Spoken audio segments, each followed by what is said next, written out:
Bonjour à tous les amis, j'espère vraiment que vous allez tous très bien. Nouvelle vidéo aujourd'hui, nouvelle vidéo pronostic. Après une première semaine de Ligue des Champions complètement folle, les manches allées des quarts de finale étaient complètement folles. On a eu 18 buts je crois sur 4 matchs, ce qui est complètement énorme. On a eu un très gros Paris Barça 2-3 score du premier match. Là, on est au match retour. Qui va se qualifier pour les demi-finales? C'est la question à laquelle on va essayer de répondre à la fin de cette vidéo. Donc voilà, si vous êtes intéressé juste par le pronostic, je vous mettrai un timecode pour y accéder. Sinon, ceux qui veulent rester, n'hésitez vraiment pas à liker, à vous abonner. Je crois qu'on a maintenant, ouais, là sur les dernières semaines, mais je crois que sur les dernières vidéos, 85-86% des personnes qui regardent pas les vidéos, enfin qui regardent les vidéos mais qui sont pas abonnés, pardon. Donc voilà, franchement, n'hésitez pas, c'est toujours gratuit et ça fait toujours plaisir. Donc voilà. Donc, on est parti. Comme j'ai dit, mardi 16 avril à 21 h, voilà, on connaîtra les deux premiers demi-finalistes entre le Barça et le Paris Saint-Germain et Atlético Dortmund.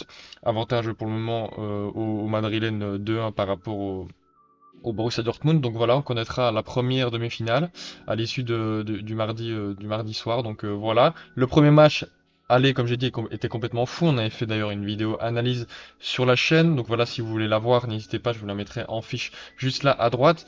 2-3 au Parc des Princes. Il y a une stat qui directement, je vous la donne.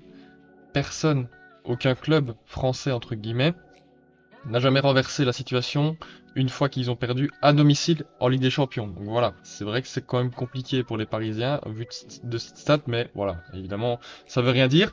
Donc, le PSG, je vous mets les buts à l'écran. Le PSG qui, en première mi-temps, était complètement absent. On va pas se mentir, c'est vraiment un match à plusieurs visages. Avec d'abord un Barça qui était complètement dominateur, le PSG avec Luis Enrique qui a tenté quelque chose au milieu de terrain et offensivement qui n'a pas du tout fonctionné, avec un Asensio en tant que faux neuf qui a été complètement invisible. Donc le Barça en a profité, d'abord avec Rafinha qui a été excellent d'abord pendant cette première mi-temps et même pendant tout le match. Deuxième mi-temps, par contre, Luis Enrique a refait des changements, a remis à Barcola pour vraiment utiliser le plein potentiel sur les côtés au niveau profondeur de Mbappé, de Barcola et Dembélé en tant que créateur qu'on voit depuis quelques matchs, qui a vraiment bien joué et qui a marqué en deuxième mi-temps, de très bel enchaînement pied droit, pied gauche, 48e et puis bim, d'un coup d'un seul, deuxième but, Vitinha à la 50e, donc ça fait un gros coup au moral du côté de barcelonais, mais Xavi a fait des changements complètement magnifiques et clairement très important. Il a d'abord fait rentrer Pedri vers la 61e. C'est lui qui donne l'assist à Rafinha pour son deuxième but à la 62e. Et puis il fait rentrer Christensen à la 75e, 76e. Et puis premier ballon de toucher de Christensen, c'est une tête sur corner qu'il marque et qui donne l'avantage aux Barcelonais. Donc voilà, franchement, un match vraiment très sympa à suivre avec beaucoup, comme j'ai dit, de visages et de situations différentes en tant que de pressing, d'intensité, de bloc bas, bloc haut. Franchement, c'était vraiment une vidéo très intéressante à tourner, la vidéo analyse. Donc voilà, franchement, match très sympa avec beaucoup d'occasions, comme vous pouvez le voir, 16 tirs à 15, 6 tirs cadrés à 7. Donc ouais, franchement, énormément d'occasions et ça, c'était vraiment ce qu'on veut en fait. C'est ça le football, c'est ça la Ligue des Champions, c'est des matchs comme ça et c'est magnifique. Donc voilà, côté Barça. On commence maintenant. Barça qui s'est rassuré avant la réception du PSG. Victoire 0-1 à Cadix, but de Joao Félix, un très beau but d'ailleurs que je vous passe à l'écran, une petite retournée sur un second ballon sur corner. Voilà, un match assez bien géré de la part des Barcelonais, même s'ils n'avaient pas en faveur les occasions. Voilà, c'est pas très grave. Ils savent que c'est pas ça l'important, c'est pas voilà, la Liga évidemment est importante parce que le titre est toujours jouable entre guillemets, même si maintenant de moins en moins au fil des semaines. Mais voilà, franchement, ils ont bien géré, pas de but encaissé. C'est leur sixième match d'affilée en Liga qu'ils n'ont pas encaissé, donc sixième clean sheet d'affilée.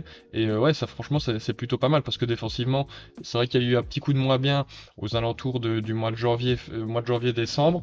Et là, ça repart très bien quand Ter Stegen est revenu et puis on a une bonne défense avec Cubarsí, Aurora, Koundé et Cancelo qui sont vraiment revenus au top de leur forme. Et ça fait plaisir et ça, c'est toujours sympa avant d'affronter le Paris Saint-Germain en Ligue des Champions. Donc voilà, comme j'ai dit, le Barça, qui peut toujours croire au titre, hein, il reste quand même 7 matchs, il n'y a que 8 points de retard. Il y aura évidemment une semaine cruciale pour le Barça, c'est cette semaine, parce que, ok, ils affrontent le PSG en quart de finale, mais s'ils veulent toujours croire au titre, ils doivent gagner face au Real de Madrid. Ça se jouera dimanche justement, 21 avril, à 21h également. Donc ouais, deux très gros matchs en 5 jours pour le Barça.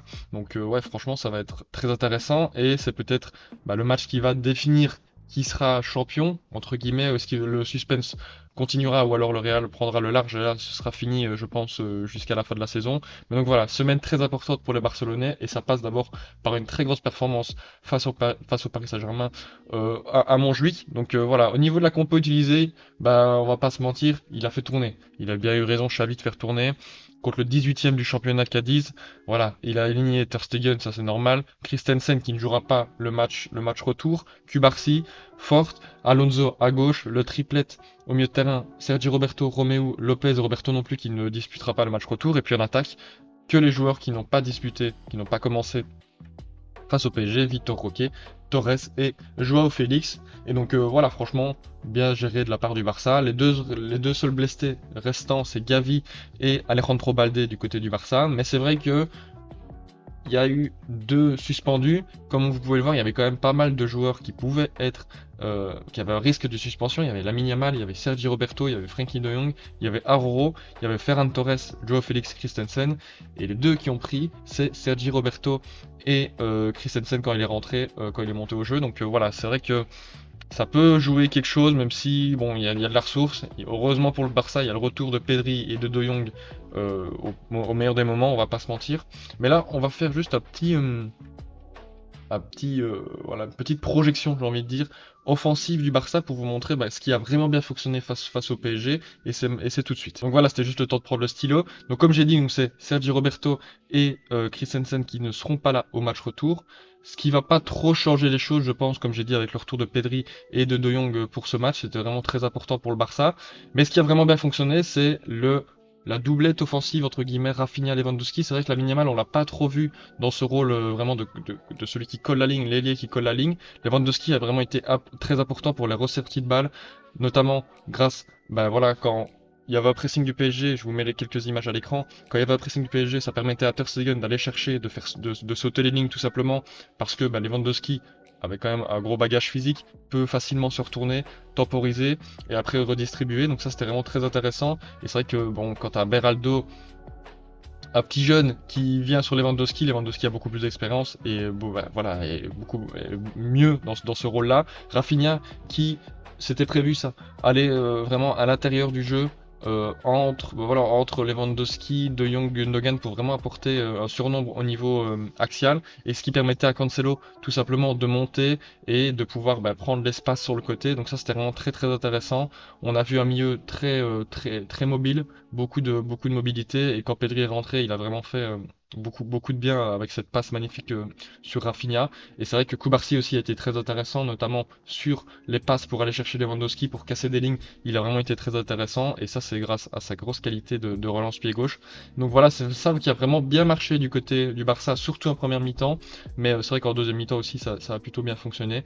Et sinon la défense Impérial, Auro, Impérial, Koundé aussi, Ter Stegen et Cancelo aussi, qui a vraiment bien muselé Dembélé en première mi-temps. En deuxième mi-temps, quand il était plus en numéro 10, voilà, c'était moins dans sa zone, donc il a eu moins de travail à faire.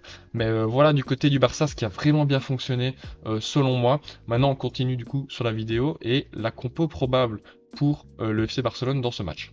Voilà, je pense que la compo probable ce sera ça. Donc en l'absence de Sergi Roberto et Christensen en 6, la défense ça va pas changer. Ter Stegen au goal, Cancelo, Cubarsí, Aroro et Koundé à droite. Le milieu du coup, je pense que De Jong sera remplacé en pointe basse et Fermin Lopez prendra cette place. Je pense pas qu'il va prendre le risque de mettre Pedri titulaire en sachant qu'il revient de blessure. Je pense qu'évidemment il le fera rentrer au cours du match, mais je pense qu'un Fermin Lopez serait plus judicieux pour Xavi de le faire commencer. En plus, qui est très bon dans la phase de pression, etc. On l'a très bien vu aussi, qui pouvait très bien apporter le surnombre offensif pour le pressing. Et puis sinon, évidemment, Rafinha à gauche, Lewandowski en pointe et Lamine Yamal. Alors, est-ce qu'il y aura Lamine Yamal ou peut-être Ferran Torres? Je sais pas, ça va dépendre un peu des choix de Xavi parce que bon, Lamine Yamal, on peut pas trop lui en vouloir.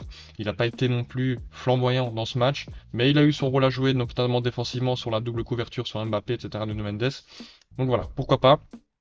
Mais c'est vraiment Lewandowski qui va être, je pense, une clé dans ce match. D'ailleurs, j'ai oublié un W dans Lewandowski, excusez-moi. Mais voilà, je pense que, comme on l'a dit juste avant, il va être très important pour les phases de pressing, de pouvoir relancer sur lui, et il va vraiment être très très important. Du coup, maintenant, on enchaîne sur le Paris Saint-Germain. Le Paris Saint-Germain qui n'a pas joué ce week-end. Ils étaient au repos, apparemment. Je sais pas trop pourquoi, parce qu'il n'y a même pas un match de Coupe de France, sachant que la finale, c'est d'ailleurs le PSG face à l'OL le 25 mai, je crois. Donc, je sais pas trop pourquoi il n'y a pas eu de match.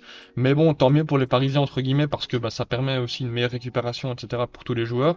Donc, 6 jours de repos, donc c'est quand même sympa. Ouais. Bon, ouais, tant mieux pour eux, franchement. Du coup, le PSG, son dernier match référence, entre guillemets, c'est face au FC Barcelone, 2-3, comme je l'ai dit. Donc là, je vais peut-être un peu plus me spécifier sur le PSG juste après quand on verra les compos. Mais donc voilà, match quand même plutôt bien géré du Barça en première mi-temps et le PSG, heureusement, grâce au choix d'Enrique, entre guillemets, il s'est bien rattrapé en deuxième mi-temps, d'avoir remis un Barcola sur la droite, parce que voilà, Asensio et Lee c'était encore pas trop mal, mais Asensio c'était vraiment invisible au cours du match.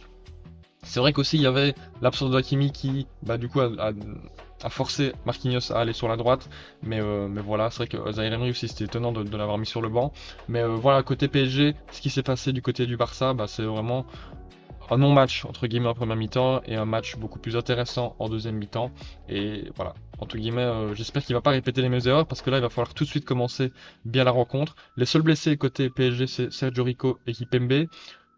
A contrario du Barça, eux, ils avaient des risques de suspension. Dembélé, Hernandez, Skriniar et Ugarte, mais aucun n'a pris un carton jaune dans la manche aller.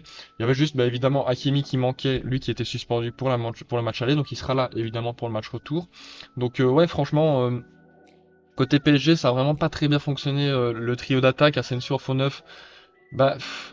Je dis pas que c'est pas son poste, mais entre guillemets, face au Barça, pour la première fois qu'il tente ça, c'est peut-être un petit peu présomptueux.